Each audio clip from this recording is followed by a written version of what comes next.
Characters with expressive faces, powerful close-ups, and a director's poetic use of water. Mufasa the Lion King may be putting up big numbers at the box office, but there's so much in the film you might have missed. In the first few minutes of Mufasa, we watch Simba and Nala welcome their first child, Kiara. Then there's a time jump in which Simba and Nala leave to have their second child. As a result, Kiara takes shelter in a cave while being cared for by Timon, Pumbaa, and Rafiki. Before Rafiki arrives, Timon and Pumbaa entertain Kiara with the story of how they supposedly fought and killed Scar.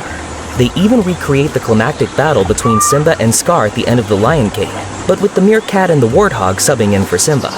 You may not have paid attention to it, but that throwaway comedic moment is actually a flagrant instance of trailer bait and switch. The shot of Timon and Pumbaa pushing a lion off a cliff appears in the trailer, completely without context, from an angle that doesn't allow you to see who the lion is. It seemed to give the impression that Timon and Pumbaa would somehow be involved in a few of the movie's action sequences. However, the scene turns out to be nothing more than one of their tall tales. So just to be clear, we're not in this story. The most iconic location and visual in The Lion King is undoubtedly Pride Rock.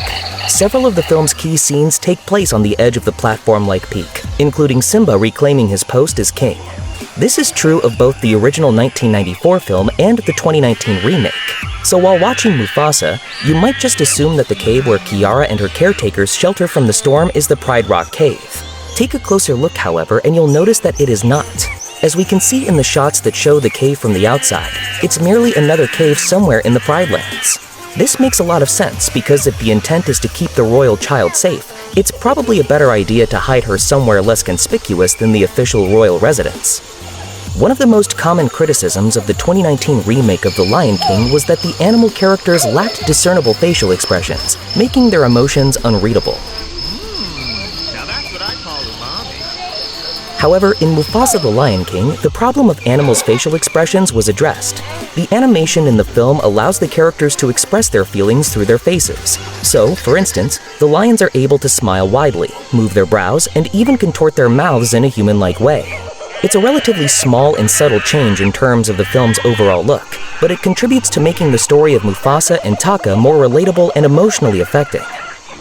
Mufasa may tell the story of how he overcame self-doubt to become a great leader, but the character who goes through the most dramatic arc in the film is Taka. Although Taka's turn to evil is prompted by the betrayal he feels upon learning of Mufasa and Sarabi's love for each other, the movie indicates that he actually resented Mufasa for a long time. He even frames his rescue of Mufasa from the river as a life-changing decision that he made entirely for Mufasa's benefit, and one that he might not have even made at all. But Taka's very first appearance in the film shows that he's already got his eyes fully trained on Mufasa as he walks towards the river. Although Taka is there to fetch water, Mufasa immediately catches his attention. In other words, Taka's lifelong belief that he was duped into saving Mufasa is more of a self-delusion. In reality, it was a very willful and deliberate choice on Taka's part. The very concept of a Lion King as the patriarchal leader of his pride is a bit of an iffy one, as lions' typical social structure is actually closer to a matriarchy.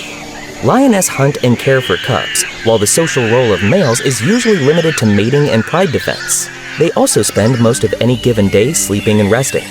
That said, you don't see much of that organization in Mufasa's pride in the original animated film. Mufasa, however, features a much more realistic pride in Obasi and Eshe's group, which indeed consists of lionesses as hunters. Meanwhile, King Obasi mostly just sleeps. The movie even comically points out how little his role as king actually amounts to.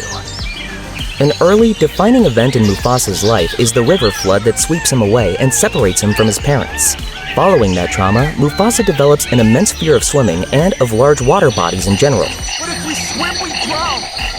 But there's an even subtler reason why he's so resistant to water aside from just trauma. The reason is that Mufasa's great survival skill lies in his ability to use sounds, smells, and vibrations to take in his environment.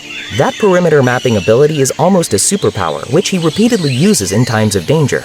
And it's much harder, if not outright impossible, for Mufasa to use it while swimming or floating in a river where he's not really able to feel the earth. In the film's most exciting action set piece, Mufasa and a few others find themselves trapped next to an elephant procession while Kiros's pride encroaches on them. It's then that Sarabi decides to drop a beehive in the middle of the elephants to provoke a stampede.